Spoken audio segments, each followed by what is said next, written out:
ఇది full circulate అవుతుంది.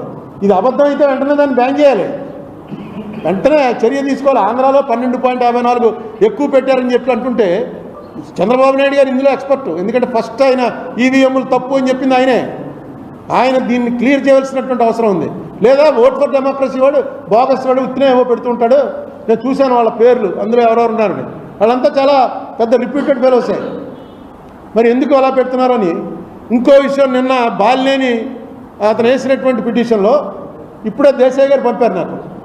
దేశాయ్ గారు పంపిన దాని ప్రకారం చీఫ్ ఎలక్టోరల్ ఆఫీస్ మీనా గారు 26/6/2024 నాడు ఒకటి ఇచ్చారు. అది అందరికీ కూడా తిరుగుతోంది, మీకు కావాలంటే పెడతాను నేను.